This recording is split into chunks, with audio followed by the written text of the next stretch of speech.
안녕하세요. 내중신 채널 가족 여러분 반갑습니다. 김찬주입니다. 오늘 또 이렇게 많은 분들이 와 주셔서 고맙습니다. 저는 오늘 낮에도 어떤 분하고 통화하면서 정말 제게는 그 큰 기쁨이 저하고 같이 공부해 나가는데 열의를 보여주시는 분들입니다. 정말 기쁘거든요. 돈 주는 것보다 훨씬 더 기쁩니다. 정말 그렇습니다. 오늘 해야 될 부분, 사실은 우리가 어린아이가 이 세상에 나오게 되면은 어릴 때 그 여러 가지 샷을 예방 주사를 맞아야 되죠. 그 참 애석하게 마음이 아팠어요. 전 처음 못 모를 때에. '아 제가 저렇게 예방 주사를 많이 맞는 거 어떡하나.' 했는데 사실은 건강하게 자라나가기 위해서는 소아마비가 된다든지 그런 일이 안 되기 위해서는 반드시 맞아야 되지 않습니까? 오늘 이 책이 사실은 만만치 않은 책인데 이렇게 두꺼운 책 가운데서 예방주사 맞는 격입니다. 좀 그만두고 싶은 생각도 듭니다. 또 실제 많은 사람들이 이 부분에 와서 넘어져 버립니다. '아 이 책은 내가 읽을 게 아닌가 보다.' 저는 고등학교 때 제일 처음에 이 책을 한번 백경이라고 해서 대한 것 같고요. 도저히 못 읽겠더라고요. 그만뒀죠. 또 그다음에 대학 때에 또 한번 읽기 시작했는데 또 실패했어요. 그렇게 저는 두 번이나 실패했다가 이 책을 읽은 사람인데 그런 실패의 그 마음을 제가 잘 알기 때문에 여러분께 '어떻게 하든지 낭패 보지 않도록 같이 갈 수 있는가.' 이런 생각을 많이 합니다. 오늘 또 준비하면서 여러 가지로 생각이 많았습니다. '아 얼마만큼 깊이로 얘기할까?' 이런 생각이었습니다. 그래서 제가 일단은 길게 잡았습니다. 한 3 개의 장을 잡았는데 실제 32장 한 장만 하더라도 1 시간을 충분히 얘기해야 될 정도로 굉장히 깊이 있는 장입니다. 고래학이라며. 예. 32장 시작이 고래학입니다. 여러분이 저하고 다 같이 뭐 그 선장이 된다든지 배사람이 될 수 있는 가능성은 하나도 없습니다. 그죠? 더군다나 고래잡이 나갈 일은 더더욱 없고 이제는 고래잡이가 그렇게 못하게 돼 있습니다. 국제적으로 못하게 돼 있다고요. 그래서 아무튼 저는 그 얘기가 이겁니다. 이 장을 통해 가지고 그냥 적당한 눈높이 정도를 한번 가보자. 그리고 이게 재미있으면 좀 더 깊이 가는 게 좋겠다. 이런 생각 가지고 준비를 했거든요. 그래서 여러분이 보시고 일단은 제가 설명하는 것보다 요약했는 거를 한번 보시게 되면은 '와 이거 만만찮은데?' 라는 생각이 들 겁니다. 요약이 잘 되어 있습니다. 한 10분 가까이 됩니다, 요약이요. 이거를 한번 먼저 들어보시기 바랍니다. 여러분, 반갑습니다. 혹시 허먼 멜빌의 모비딕 읽어보셨나요? 읽다가 보면 수십 페이지에 걸쳐서 고래 종류만 줄줄 설명하는 이른바 고래학 부분이 있잖아요. 솔직히, 이거 그냥 건너뛸까? 하는 유혹에 빠진 적 다들 한 번쯤 있으시죠? 맞아요. 많은 분들이 너무 지루하고 이야기 흐름을 딱 끊어먹는다고 생각하십니다. 그런데 말이죠. 만약에 그 지루하기 짝이 없다고 생각했던 바로 그 장들이 사실은 에이헤브 선장과 피코드 호의 비극적인 운명을 이해하는 가장 결정적인 열쇠라면 어떨까요? 네, 오늘 저희가 바로 그 비밀을 한번 파헤쳐 보려고 합니다. 겉으로 보기엔 그냥 정보만 나열하는 것 같지만 아니요. 이 장들에는 정말 어마어마하게 깊은 이야기가 숨어 있습니다. 소설의 32장, 33장, 34장 이 세 챕터는요. 마치 하나의 3부작 또는 세 폭짜리 그림처럼 아주 긴밀하게 연결되어 있어요. 그리고 이 세 장이 하는 역할이 뭐냐? 바로 피코드호를 파멸로 이끌 수밖에 없었던 그 치명적인 결함을 아주 날카롭게 진단하는 겁니다. 인간의 지식, 정치 권력, 그리고 사회 문화라는 세 가지 측면에서 어떻게 총체적으로 실패했는지를 보여주는 거죠. 그러니까 핵심은 이겁니다. 이 세 장은요, 피코드호라는 하나의 작은 세계가 왜 무너질 수밖에 없었는지를 보여주는 일종의 실패의 해부도라고 할 수 있습니다. 자, 그럼 그 첫 번째 진단부터 시작해 볼까요? 32장, 고래학입니다. 여기서 다루는 건 바로 인간 지성의 실패. 다시 말해, 우리가 이 세계를 이해하려고 하는 그 시도 자체가 어떻게 좌절되는지에 대한 이야기입니다. 이 소설의 화자인 이스마엘이 정말 야심찬 목표를 하나 세웁니다. 뭐냐면 이 거대하고 신비로운 존재인 고래를 아주 체계적으로 분류해보겠다는 거예요. 와, 이건 뭐 거의 혼돈 그 자체에다가 질서라는 이름을 붙이려는 시도처럼 들리죠. 본인도 이 작업이 얼마나 어려운지 알아요. 알면서도 굳이 기어코 자신만의 체계를 만들려고 덤벼듭니다. 여기서 진짜 재미있는 포인트가 하나 있어요. 멜빌이 당대 최고의 과학적인 권위를 분명히 알고 있었다는 겁니다. 소설에 보면 5원 이후의 사람들이라는 표현을 쓰거든요. 이게 누구냐면 바로 공룡, 다이노솔이라는 말을 처음 만든 영국의 저명한 해부학자 리처드 오원을 가리키는 거예요. 그러니까 멜빌은 최신 과학이 어떻게 돌아가는지 알면서도 일부러 다른 길을 선택했다는 거죠. 이걸 통해서 과학적인 사실과 문학적인 진실 사이의 팽팽한 긴장감을 처음부터 쫙 만들어내는 겁니다. 그렇다면 이스마엘은 도대체 무슨 기준으로 고래를 분류할까요? 뭐 해부학적인 특징? 아니면 유전적인 유사성? 전혀 아닙니다. 그는 완전히 자기 마음대로 인간 중심적인 기준을 하나 가져와요. 그게 뭐냐? 바로 책의 크기입니다. 와, 이거 정말 기가 막힌 장치죠. 이건 자연에 있는 질서를 발견하는 게 아니에요. 그냥 인간의 질서, 그러니까 도서관의 질서를 자연에다 투영하고 강요하는 행위라는 걸 스스로 폭로하고 있는 겁니다. 자, 보세요. 이 길들일 수 없는 거대한 바다의 괴물, 리바이어던을 말 그대로 도서관 책장에 꽂아 넣으려고 하는 이 시도, 얼마나 우스꽝스럽습니까? 제일 큰 향유고래는 제일 큰 책인 2절판으로 분류하고요. 저기 작은 돌고래는 12절판짜리 작은 책으로 분류합니다. 이건 과학이 아니죠. 이건 그냥 풍자예요, 풍자. 멜빌은 이걸 통해서 아주 명확하게 보여주고 있는 겁니다. 인간의 지식이라는 게 결국 세계의 본질을 파악하는 게 아니라 그냥 우리가 만들어 놓은 틀 안에다가 세계를 억지로 우겨 넣으려는 시도에 불과하다는 걸요. 결국 이스마일도 스스로 이 지적인 탐구가 실패했다는 걸 인정하고 맙니다. 자신의 이 고래학은 결국 완성되지 못한 켤렌 대성당과 같다고 고백하죠. 자, 이 지식의 실패는요, 앞으로 닥쳐올 에이헤브의 물리적인 탐구, 즉 모비딕을 정복하려는 그 시도 역시 결국 파국으로 끝날 것이라는 걸 암시하는 아주 강력한 복선이 되는 겁니다. 자, 그렇다면 지식의 실패가 만들어낸 이 거대한 공백, 이 텅 빈 자리로 과연 무엇이 들어오게 될까요? 바로 폭군의 광기입니다. 이제 33장으로 넘어가면 피코드호의 정치체제를 해부하면서 어떻게 한 사람의 광기가 배 전체를 집어삼키게 되는지를 보여줍니다. 피코드호라는 배를 한번 들여다보면요. 정말 다양한 인종과 문화가 막 뒤섞여 있어요. 마치 19세기 미국 사회를 그대로 옮겨놓은 축소판 같은 공간이죠. 뭐 이익을 나눠 갖는 민주적인 면도 있긴 하지만 실제로는 선장의 말이 곧 법인 거의 봉건 시대 같은 위계 질서가 배를 지배하고 있습니다. 에이헤브 선장의 천재적인 아니 악마적인 통치술이 바로 여기서 드러납니다. 그는요 굳이 새로운 독재 체제를 만들 필요가 없었어요. 왜냐? 이미 바다 위에 존재하던 전통과 그 엄격한 규율 자체가 그에게 절대 권력을 쥐어줬기 때문이죠. 그는 규칙을 어기는 게 아닙니다. 오히려 그 규칙을 누구보다 완벽하게 이용해서 자신의 복수심을 밀어붙이는 도구로 삼는 거죠. 멜빌은 이걸 통해서 정말 중요한 점을 지적합니다. 에이헤브의 권력이라는 게 기존 시스템을 벗어난 게 아니라는 거예요. 오히려 그 시스템이 가진 논리를 끝까지, 극단까지 밀어붙인 결과물이라는 거죠. 그는 기존의 관습을 아주 교묘한 위장막으로 사용해서 자기 영혼 깊숙이 숨어있는 그 폭군을 드러내고 결국에는 선원들의 마음을 사로잡아서 자신의 맹목적으로 따르게 만듭니다. 이렇게 세워진 왜곡된 정치 질서는 과연 어떻게 매일같이 유지되고 또 강화될까요?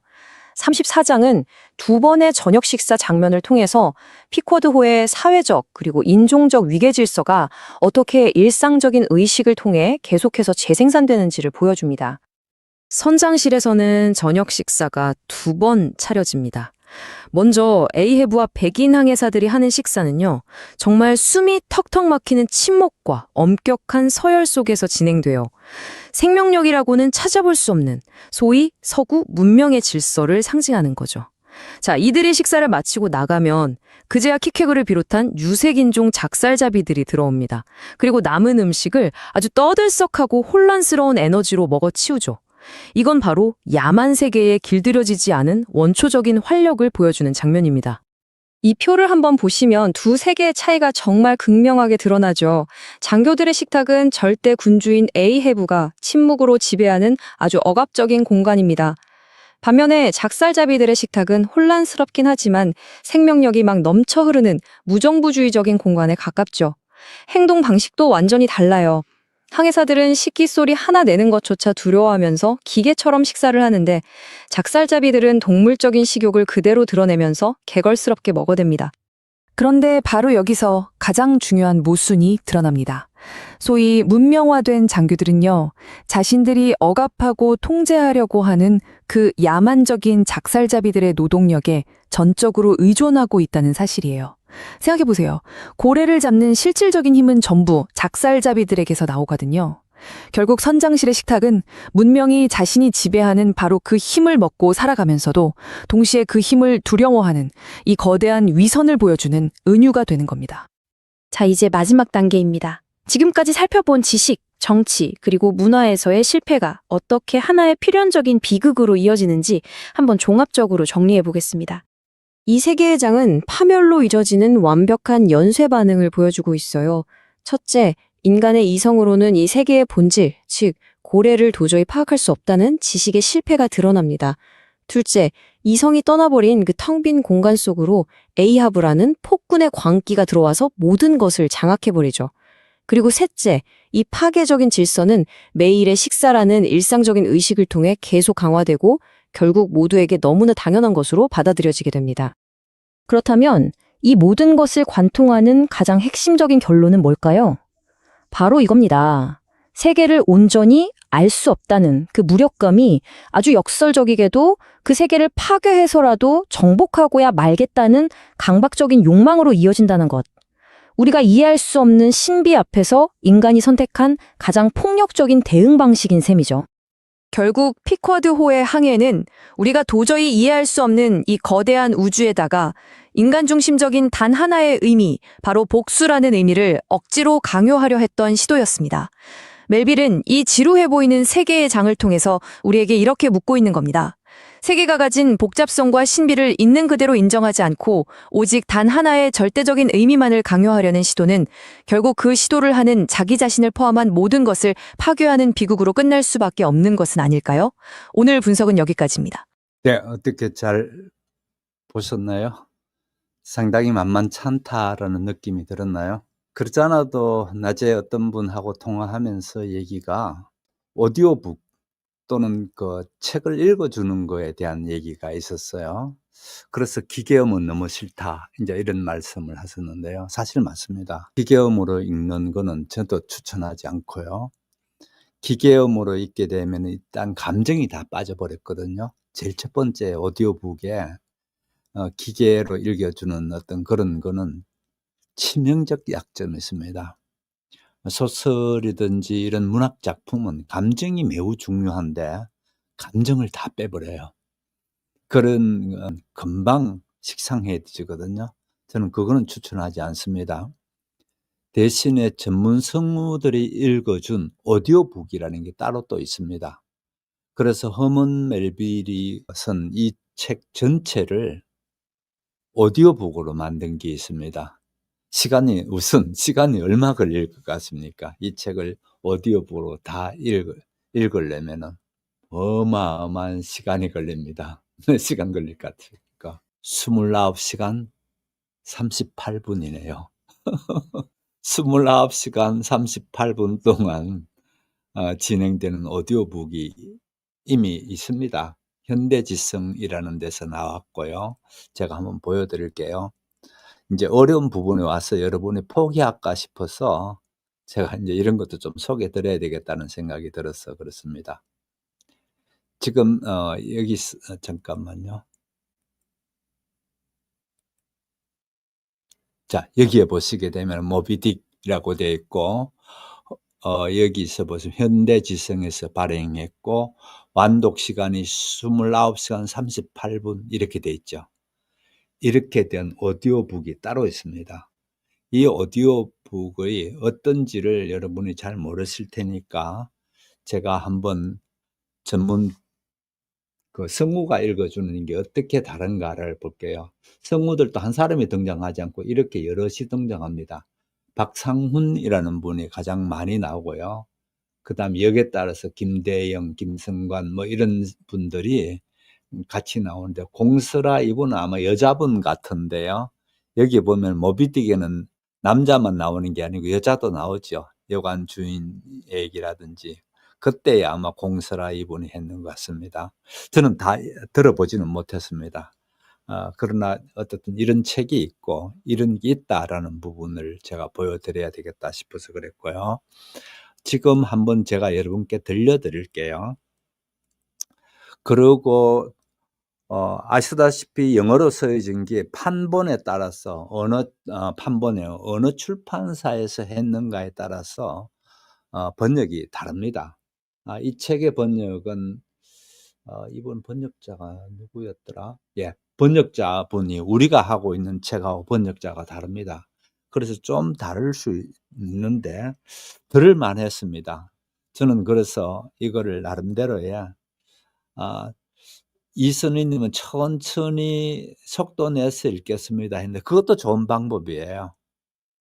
자기가 천천히 속도 내서 읽어본다는 것도 좋은 방법인데, 그러나 또 일하시고 이러는 분들은 그게 안 된단 말이에요.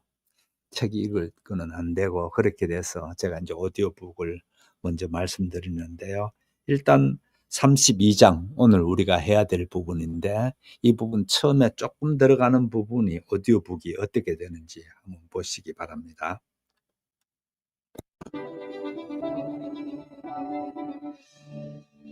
우리는 이미 대담하게 먼 바다로 나왔고 곧 해안도 항구도 없는 망망대해에서 헤매게 될 것이다. 그렇게 되기 전에, 그러니까 해처로 뒤덮인 피코드호의 선체가 따개비로 뒤덮인 리바이어던의 몸뚱이와 나란히 물살을 가리기 전에 우선 고래와 관련된 여러 가지 특별한 사실과 그에 따른 의미를 철저히 이해하고 안목을 갖추어 놓는 것이 좋겠다. 이제 나는 고래를 광범위한 속으로 묶어 체계적으로 보여주고자 한다. 물론 쉬운 일이 아니다. 하지만 이 장에서 혼란스러운 요소들을 분류하고자 한다. 먼저 고래에 관한 최고 권위자들이 최근에 한 말을 들어보자. 예, 요만큼 동물학의 어떤 들어보고 분야도 제가 다 들게요. 고래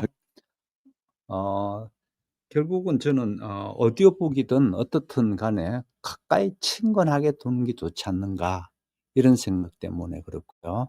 가장 좋게는 자신이 읽는 게 가장 좋죠. 가장 좋은데 참 읽기가 만만치 않습니다. 그래서 제가 이제 오디오북을 말씀드렸고요. 아무튼 오늘 이제 32장 고래학이라는 부분에 들어왔는데, 말씀드린 대로 고래학을 우리가 왜 해야 될까? 이렇게 하면 안 되고요. 그렇게 되면은 이 소설을 못 읽습니다. 지난주에다 잠깐 이번 주에 어떤 의미가 있는가라는 부분을 말씀드렸고요. 또 반복하진 않겠습니다만은, 아무튼 이 고래학이라는 것을 통해서 저자는 어마어마한 것을 제시하기 시작합니다. 이 고래학 32장, 33장, 34장 이어서 3개의 장을 이제 내놨는데, 이 3개의 장이요, 만만치 않습니다. 그래서 제가 오늘 하는 데까지 하다가, 또 다음에 하고 이렇게 할게요. 제가 막 이렇게, 오늘 다 끝내야 되겠다 이러면 막 생각이 어지러워지더라고요. 그래서 그냥, 제가 하는 데까지 그렇게 가보도록 할게요. 좀 전에 보셨다시피 첫 시작이 고래학이라는 거 내가 한번 정리해 봐야 되겠다 이야기로 시작됩니다. 아니, 소설 쓰면 되지 왜 고래학을 소설에다 갖다 넣었을까? 이런 생각 안 드나요? 고래학을 왜 소설에 갖다 넣냐는 거예요. 예. 이 고래학이라는 걸 통해서 현대 문명, 우리가 소위 말해서 좀 배운다라는 사람들이 얼마나 형편없는 건가라는 거를 그대로 정면으로 까고 있습니다. 정면으로 까고 있는다는 얘기는 또 무슨 얘기인가 하면은요. 이 내 나름대로 고래학에 뭘 좀 안다라는 사람들이 글 쓰고 뭐 해 놨는 걸 보면은 자기는 고래학은 안 했지만은 고래를 전문으로 하는 사람의 눈에도 보면은 형편없더라는 겁니다. 형편없더라는 거는 무슨 얘기인가 하면요. 학문이라는 체계를 가지고 자꾸 뭐 나누어 가며 분류시키며 이게 학문의 특징이죠. 그런데 이렇게 나누고 분류시키다 보면은 어느 날 갑자기 뭐가 다 날아가 버리고 없는가 하면은 이 정수는 다 날아가 버리고 껍데기만 잔뜩 남게 되는 경우를 봅니다. 이런 경우가 자주자주 보죠. 마치 어떤 경우입니까? 수술은 잘했는데 환자가 숨을 안 쉬어 버려. 아무 의미가 없죠. 그게 수술 잘했나요? 그거를 잘했다고 할 수술은 잘됐다고 할 사람은 아무도 없습니다. 기본적으로 환자가 숨을 쉰다라는 전제하에 수술이 잘 됐다는 거지 수술만 잘 된 것하고 똑같다고 이제 이 고래학을 통해서 현대 문명을 비판하고 있습니다. 그런데 그냥 큰 소리만 팍팍 쳐 가지고 "그거 말이 안 돼." 이렇게 하면 웃기는 거죠. 그래서 신뢰를 드러 나갑니다. 그러니까 자신이 알고 있는 고래에 대한 것들을 쫙 다 모읍니다. 모아 가지고 소위 말하는 그 고래학이라는 거를 그 앞서 했던 학자들 이름이 쭉 나오죠. 그거 별로 의미 없습니다. 신경 쓰지 마세요. 리차드 오웬이 누군가라고 질문하신 분도 한 분 계셨는데요. 전혀 신경 쓸 필요 없습니다. 마치 우리가 진화론을 얘기를 할 때에 꼭 진화론 하면서 찰스 다윈 이렇게 얘기하지 않지 않습니까? 그럼 진화론 하면 찰스 다윈 누구나 알고 있으니까 여기서도 고래학을 얘기를 하면서 이 오웬에 대한 얘기가 나옵니다. 그래서 인제 이분의 질문은 "왜 오웬이라는 게 뭘까? 어떻게 돼서 갑자기 툭 튀어나왔나요?"라는 질문이 있었어요. 그래서 연구하면은 일찌감치 이 고래라든지 해양 생물에 대해서 분류해 놓은 영국의 유명한 학자입니다. 그래서 그 사람 얘기를 먼저 끌고 들어오면서 하는 얘기인데 오해의 이전이든지 이후든지 뭐 이런 얘기가 나옵니다. 그것 관계없이 본인이 봤을 때에는 이런 겁니다. 일단 고래가 어떻나요? 물고기인가요? 안 그러면은 짐승인가요? 물에 있는 고기인가요? 짐승인가요?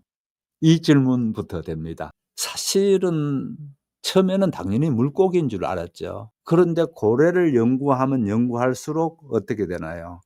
얘는 폐로 숨쉬고 있어요. 우리 사람처럼 폐로 숨쉰다고. 동물 육지에 있는 이 뭡니까? 짐승들처럼 폐로 숨쉰다고요. 그다음에 또 더 놀라운 게 있습니다. 모유를 먹입니다. 그 다른 물고기가 모유를 먹이진 않거든요. 모유 먹이면서 새끼를 키우고 그다음에 임신을 할 때도 두 암컷과 수컷의 성기가 서로 결합돼야 임신이 됩니다. 근데 물고기들은 대부분 그러지 않죠. 그래 너무 짐승에 가까운 거예요. 무엇보다도 폐를 숨쉰다는 게 결정적인 겁니다. 그래서 인제 고래를 포유류로 봐야 되는 거지 물고기로 어류로 보면 안 된다라는 게 학자들의 얘기입니다. 그랬을 때에 이제 신기하다고 하는 게 저는 신기하지 않습니다. 이거는 이미 학자들이 다 해 놓은 겁니다. 조금 전에 말씀드린 거죠. 그래서 어류냐 포유류냐 막 이렇게 시끄럽게 하는 그거 다 필요 없다. 이겁니다. 다 필요 없고 내 나름대로의 고래는 이렇게 나눌 수 있다고 해서 나누게 되는데 그 부분이 재밌습니다. 내 나름대로. 그러니까 이스마일이죠. 어떻게 보면은요. 이스마일이고 또는 화자고 또는 저자지요. 저자가 나름대로의 고래를 이렇게 나눕니다. 참 재밌습니다. 우리가 책을 만들 때에 사실 요렇게 작은 종이로 된 게 아니고 큰 종이로 되어져 있거든요. 그 큰 종이를 전지라 합니다. 전지. 아마 여러분 지도 학교 다닐 때 전지 사와라 그런 미술 시간에 전지 사간 기억이 있을 겁니다. 가방에 안 들어가고 똘똘 말아 가지고 전지 사서 달랑달랑 들고 가야 인제 미술 시간에 전지 펴 놓고 할 수 있는 그 크기가 전지입니다. 그다음에 반을 자르면은 2 절지입니다. 그죠? 그다음에 또 자르면 8 절지 뭐 16 절지 이런 식으로 인쇄할 때 쓰는 종이 자르는 방식에 따라서 고래를 분류시켜 나갑니다. 그래서 아주 특이한 방식이죠. 그런데 이 특이한 방식을 자기 나름대로 내놓는 이유는 뭔가 하면은 페로숨순이, 어륜이, 뭐 포유륜이 이런 얘기는 다 필요 없고 고래의 원래 특성이 뭔가 이거를 잘 봐야 된다는 거죠. 그게 인제 첫 번째. 인제 말이 맞아지는 것 같죠? 그러면서 거기에 구체적인 예를 제가 아까 예를 든 게 한 부분에 불과합니다마는 예를 들어서 이 저자는 간단하게 구분시킵니다. 꼬리 지르르미가 있지 않습니까? 요렇게 수직으로만 되어 있는 모든 물고기는 요렇게 되어 있습니다. 꼬리 지르르미가. 그런데 이 고래라는 지르르미는요. 이 수직 꼬리 지르르미가 있는 게 아니고 수평 지르르미도 같이 있습니다. 그래서 이 수평 지르르미를 중심으로 보면은 된다. 요런 겁니다. 요런 식으로 간단하게 얘기하는 특징이 있거든요. 이것도 이 양반이 얼마나 고래를 많이 연구했으면 이렇게 했나 저는 그런 생각이 들었어요. 고래에 대해서 뭐 별의별 자료를 다 모아 가지고 잔뜩 고래 얘기가 나옵니다. 잔뜩 나오는데 이거를 왜 잔뜩 이렇게 하는가라는 거에서 놀랄 필요도 없고요. 이거를 내세우는 이유가 결국은 이 사람 나름대로의 어떤 목적이 있는데 당시에 1850 년대입니다. 그죠? 그럼 19 세기 중반이죠. 1850 년대에 세계적인 흐름이 어떤 흐름이고 과학 우선주의가 있었습니다. 뭐니 해도 과학이 최고야. 기술이 최고야. 막 이럴 때에 정면으로 그거 아니라고 그대로 반박하고 나옵니다. 기술 우선주의라는 건 니네들 가만 보니까 참 고래에 대해서 뭘 아무것도 모르면 껍데기만 잔뜩 얘기하는데 기술 우선주의는 결국은 고래를 죽이는 거다. 인제 이렇게 보는 거죠. 고래를 제대로 알 수 있는 길이 아니라고 보는 겁니다. 그래서 여기에서 이 책의 큰 흐름이 뭐라고 했나요? 반문명이라 했죠. 또 반지성이라 했죠.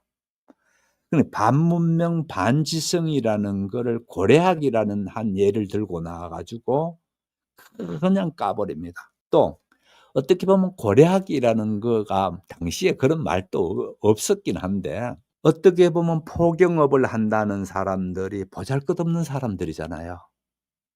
소위 말하는 사회 바닥 사람들이 포경원 선언을 가거든요. 왜냐하면 너무너무 위험하니까.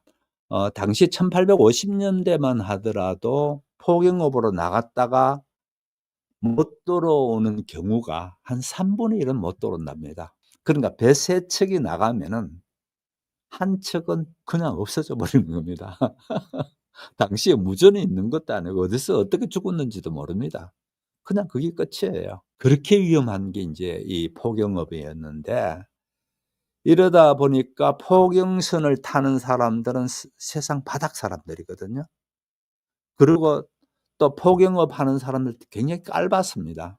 그런데 무슨 얘기인가 하면은 이 포경이라는 것도 자세히 들여다보면 매우 과학이고 여기에 참 많은 게 있더라는 겁니다.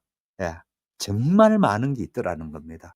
그러면 제가 얘기를 좀 돌아서 얘기해 볼게요. 예를 들어서 길가에 호떡 장사하는 분이에요. 에이 뭐 보잘것없는 호떡 팔고 뭐 이렇게 지날 수도 있겠죠.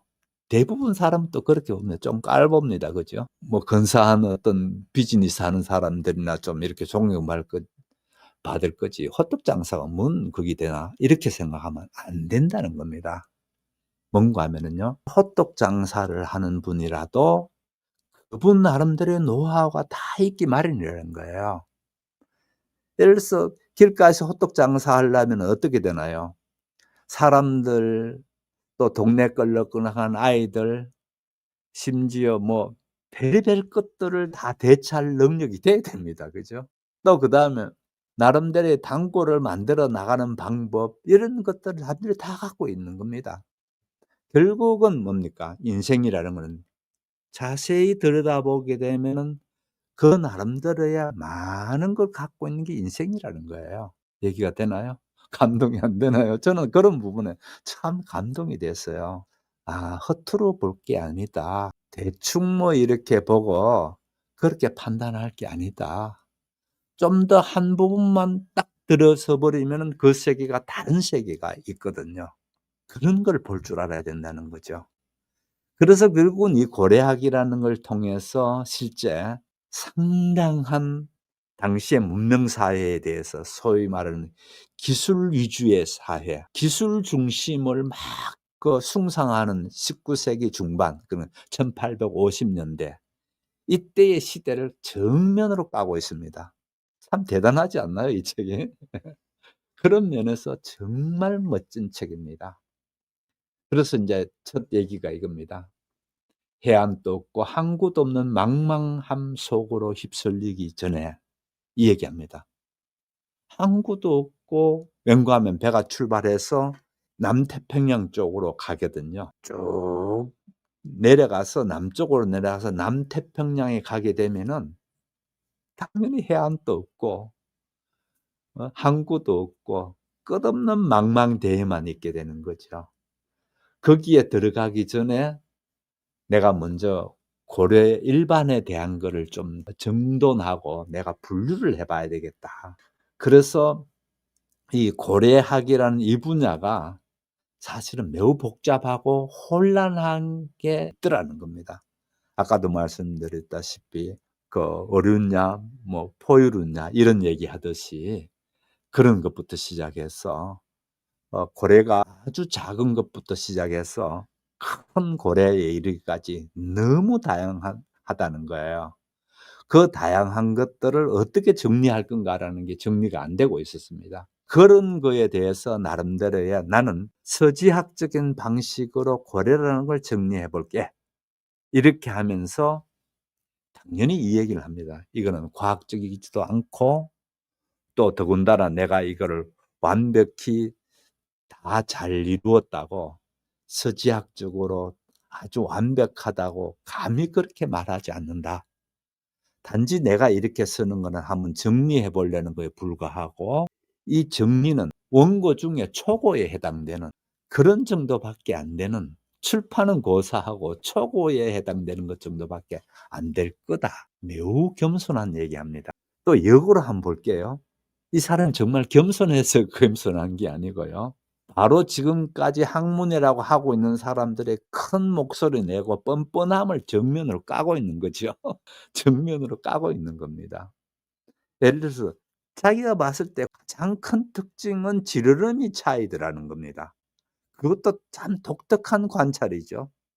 다른 물고기는 전부 다 지르러미가 이렇게 수직으로만 되어 있는데 고래는 수평으로 있는 게 있는 것. 이거는 고래더라는 거예요. 얼마나 간단하나요? 예. 그런 것도 제대로 밝혀내지 못하고 이거는 무슨 뭐 문이니 무슨 뭐니 하면서 그 분류법에 린네가 식물 분류를 했죠. 그런 식으로 동물을 분류시키는 겁니다. 그러면서 큰 소리 치고 있는 그 학자라는 사람들에 대해서 그 뻔뻔함을 은근히 자기가 겸손하게 내놓으면서 까고 있는 거죠. 니네들 뭘 고래에 대해서 안다고 하는 것 같은데 내가 볼 때에는 제대로 뭐가 아는 게 아니다. 이런 겁니다. 그러면서 이 분류도 굉장히 간단합니다. 2 절판, 아까도 얘기했듯이 8 절판, 12 절판 이런 식으로 판을 나누어 가지고 이렇게 분류시켜 나가는 건데, 사실은 이 분류를 뭘 누가 잘했나 뭘 했나 보다도요, 더 중요한 게 있습니다. 뭔가 하면은요, 과학이라는 게 자꾸 이렇게 분류시켜 내면서 어디다 억지로 자꾸 갖다 넣는 게 과학이 하는 일이더라는 겁니다. 그거 잘못됐다고 보는 거예요. 자꾸 분류시켜 가지고 갖다 넣으려 하지 말고, 결국은 분류시켜 놓고 갖다 넣으려는 거는 인간의 마음속에 어떤 카테고리를 먼저 정해 놓고 갖다 끼워 넣으려 하지 않습니까? 이런 생각에 대해서 정면으로 반대하는 거예요. 그거 아까 말씀드렸다시피 수술은 이렇게 해야 돼. 열심히 되어지는데 수술은 너무 잘하는데 환자가 숨을 안 쉬면 헛일이지 않습니까? 바로 그런 일이 벌어진다고 보는 겁니다. 그러면은 왜 고래학이 여기에 나오는가? 연간이 좀 이제 이해가 되시는지 모르겠습니다. 예, 그리고 당시까지만 하더라도 이 향유고래에 대해서 잘 몰랐답니다. 향유고래에서 잘 모르고 참고래라는 고래가 가장 큰 고래고 고래 중에 대왕이다, 이렇게 알고 있었습니다. 그게 이제 주로 유럽에서 먼저 되어지고 북유럽에서 먼저 되어지는 그 전통이거든요. 그렇게 된 거에서 웃기지 마라 이겁니다. 향유고래야말로 고래 중에 왕이다, 그러면서 자기가 알고 있는 향유고래에 대해서 쭉 풀어놓습니다. 예를 들어서 참고래에 대해서보다도 더 클 뿐더러 중요한 거는 향유고래가 훨씬 더 기름도 더 값질 뿐더러, 향유고래는 뭐가 있는가 하면은 고래 이 앞부분, 이마 부분, 주둥이가 있다면 이 이마 부분에 있는 기름이 특이한 기름입니다. 그래서 향기로운 기름이 나는 거예요. 그래서 이 향유고래는 매우 이 이마 부분에 있는 기름이 비싼 겁니다. 그래서 일단 사이즈 면에서 가장 큰 게 향유고래고, 그다음에 두 번째로는 고래가 갖고 드는 가치로 봤을 때도 가장 큰 거고, 그래서 이런 얘기합니다. 이제부터 참고래는 퇴위시키고, 왕에서 퇴위시킨다는 거죠. 이제부터 향유고래가 즉위한다, 이런 얘기합니다. 재밌죠? 이제부터 향유고래가 즉위한다는 겁니다. 그러면은 이 향유고래가 가장 크고 고래 중에 왕이다라고 되어지는데, 아, 그런가 보다 하고 끝나지 않습니다. 이 책은. 이 향유고래가 의미하는 바가 있습니다. 이걸 이제 아셔야 된다는 겁니다. 향유고래에 의미하는 것은 바로 서구 문명입니다.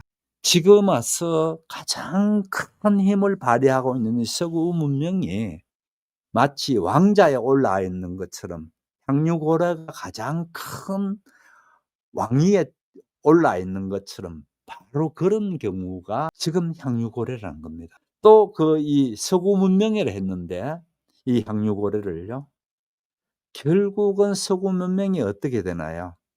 파멸될 거다라는 부분입니다. 그런 부분에서는 상당히 비관적인 생각을 가지고 있죠. 물론 이제 그런 비판을 할 수 있습니다만은, 어떻든 지금까지 고래에 대해서 쭉 얘기하다가 이 얘기가 어디로 가버리는가 하면요, 크기 사이즈로, 외형 사이즈로 가는 게 아니고 문화, 문명이라는 걸 훌쩍 넘어서게 됩니다. 이 훌쩍 넘어서게 되는 이 부분을 한번 보시라는 겁니다. 왜 그런가 하면 사실은 원래는 모든 문명은 오리엔트, 동양에서 출발했거든요. 그러다가 이 인류 문명이 동양에서 출발됐던 인류 문명이 어느 날 서구라는 거에 대해서 완전히 잠식돼 가지고 형편없게 되어져 버렸죠. 이 당시에 1850년도 이때만 되더라도요, 그야말로 왕자 중에 왕자가 이 서구 문명입니다. 그런데 이 같은 서구 문명을 그 당시는 전부 다 누구든지 박수치고 앉았습니다. 이야, 잘한다, 잘한다. 우리가 정말 뭔가를 이루어낼 거다고 박수치고 있었는데, 이때가 1850년이라 했죠. 곧이어서 1차 세계대전이 벌어져 봅니다. 얼마나 멋지나요? 그래서 저는 생각에 역시 뛰어난 저자들은 앞을 내다볼 수 있는 큰 그걸 갖고 있었다라는 거죠.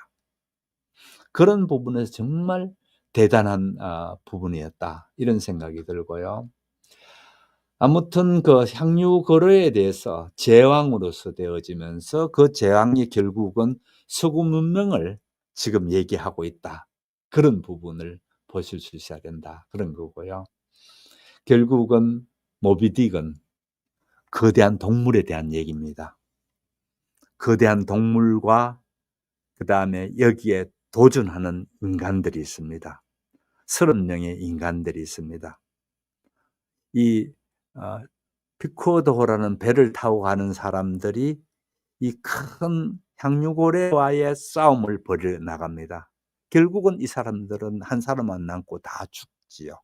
서구 사회라는 이 힘을 가진 이게 정말 인간을 위한 건가? 이 질문입니다. 더 이제 깊어지죠. 오늘날 서구 문명을 한번 보십시오. 정말 인간 본성을 정말 위하고 있는가라는 거에 의문을 던질 수밖에 없잖아요. 1, 2차 세계대전을 지나면서 어마어마하게 잔인한 역사를 경험한 지 얼마 됐나요, 이제? 100년도 안 됐잖아요. 그러고 난 뒤에 또 지금 3차 대전이니 뭐니 또 이러고 앉았습니다. 참 어리석지 않나요? 예, 이런 것에 대한 전체적인 비판입니다. 되나요? 그래서 이 얘기합니다. 저 광대하고 불가해한 영역에 정당한 왕인가라는 부분입니다. 어떻습니까? 서구 문명이 정말 정당한 왕일 것 같습니까? 저는 그렇게 보지 않습니다. 그는 이런 근본적인 질문을 이제 던지고 있는 거죠. 그래서 제가 이 고래학이라는 것 이것만 얘기하더라도 1시간 얘기할 수 있습니다. 이제 그렇게 얘기했는데 지금 51분이나 가버렸네요. 자, 그러면 좀 돌아와서 너무 정말 인간을 위한 것인가라는 것을 참 많이 생각하게 됩니다. 맞습니다. 여러분 이 질문을 자꾸 던질 줄 알아야 됩니다. 정말 인간을 위한 건가라는 부분. 그러지 않으면요. 도매값으로 같이 팔려나가는 사람들밖에 안 됩니다. 어디든지 도매값으로 같이 팔려나가서 떼거리로 바보 되지 말고 여기에 근본적인 질문이 이겁니다. 인간을 위한 건가? 라는 질문을 던져보십시오. 예수님께서 안식일 날에 추수를 한다라는 질문을 받게 됩니다. 그러니까 율법주의자들이 봤을 때에 안식일에는 아무것도 안 하는데 미리삭을 이렇게 뜯어서 먹는단 말이에요. 미리삭. 그래서 그걸 추수라고 보는 겁니다. 안식일에 추수를 하는 게 맞습니까? 라고 예수님께 제자가 와서 질문을 했을 때에 예수님께서 뭐라고 했습니까? 그 추수한 게 잘못돼서 이 얘기 하셨나요? 그러지 않거든요. 누구를 위한 안식일이냐라는 질문을 합니다. 와, 이게 어마어마한 겁니다. 누구를 위한 안식일이냐라는 질문을 도로 던져 바로 이겁니다. 지금 여기에서 1850년대에 다 잘한다 할 때에 바로 예수님께서 누구를 위한 안식일이냐, 안식일 논쟁이 벌어질 때 그 질문을 던지면서 전부 다 조용하게 만들었던 것처럼 지금 이 책이 그렇게 던지고 있는 거죠. 그렇지 않나요? 지금 한번 보십시오. 주일날 막 하면서 제가 교회에 있을 때 일입니다.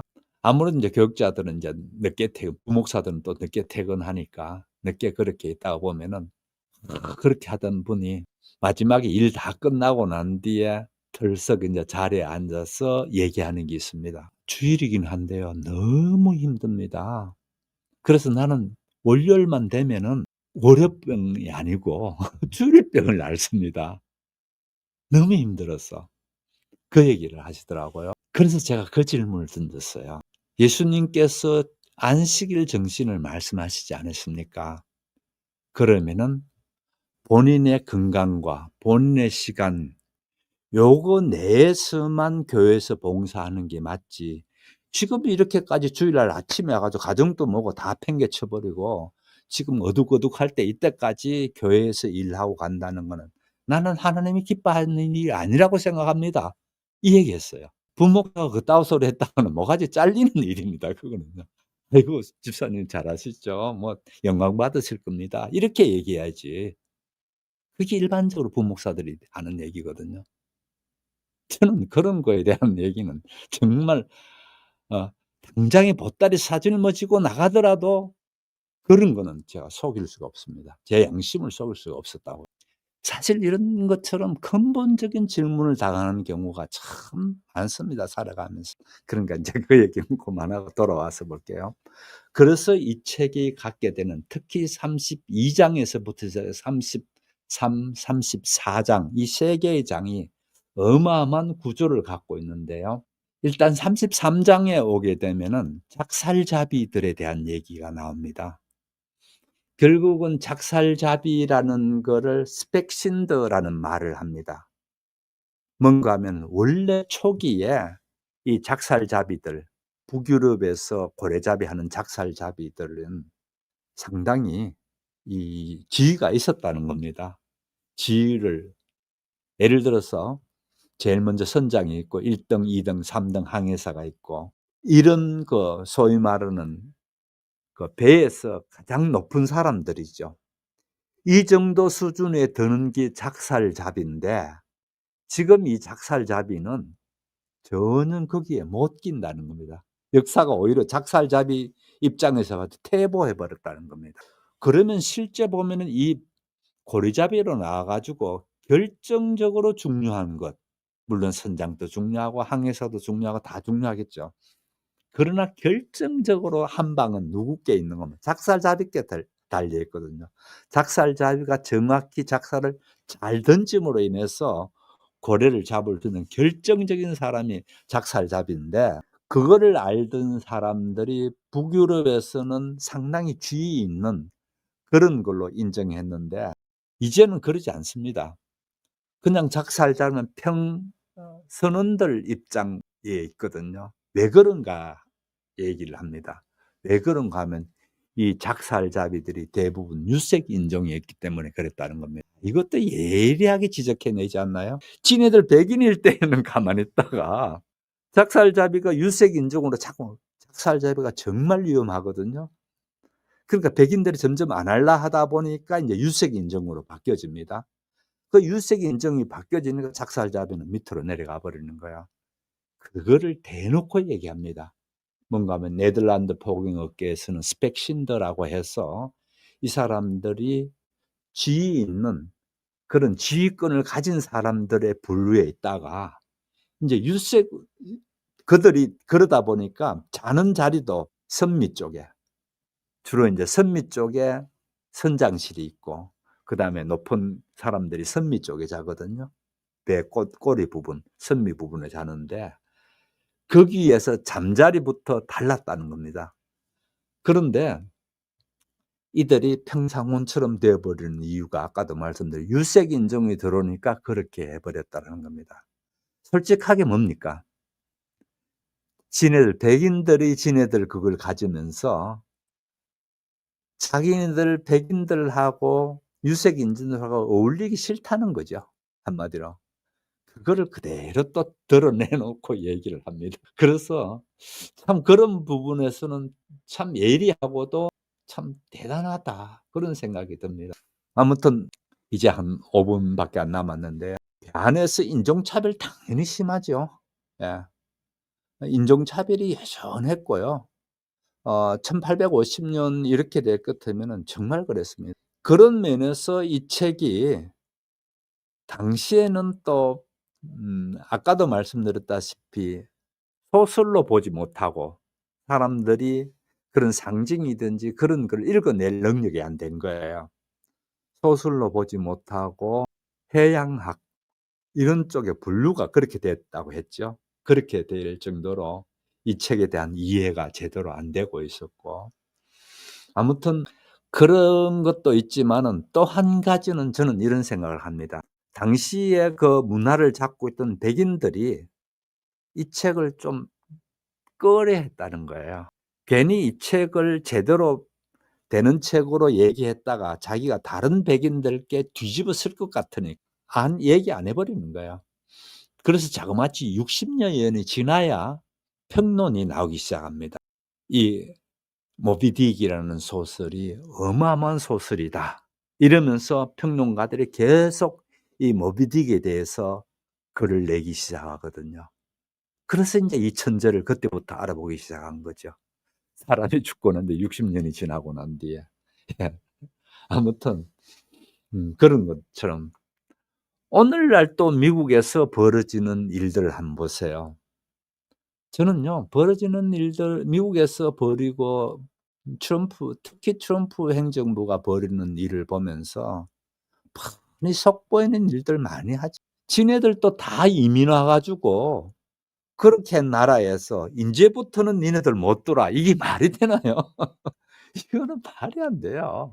"인제부터 니네들은 못 돌아."라는 것 말이 안 되고요. 또 그다음에 사실은 미국이 저렇게 강하게 된 이유도 또 있어요. 왜 그런가 하면은 잘 되기 시작하니까 전 세계의 두뇌들이 미국으로 자꾸 몰려들었거든요. 그 힘이 지금 미국이에요. 그런데 인제 못 돌아. 이런 식으로 인제 가는 겁니다.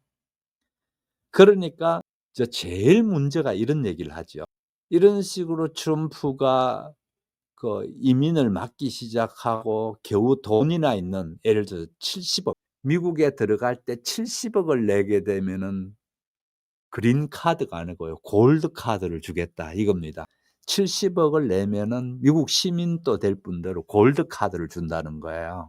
여러분 슬프지 않나요? 7만 원은 있을지 몰라도 70억이면 도저히 상상도 못할 그런 돈이거든요. 그 돈을 미국에 내야 미국 그거 한다는 게 말이 되나요?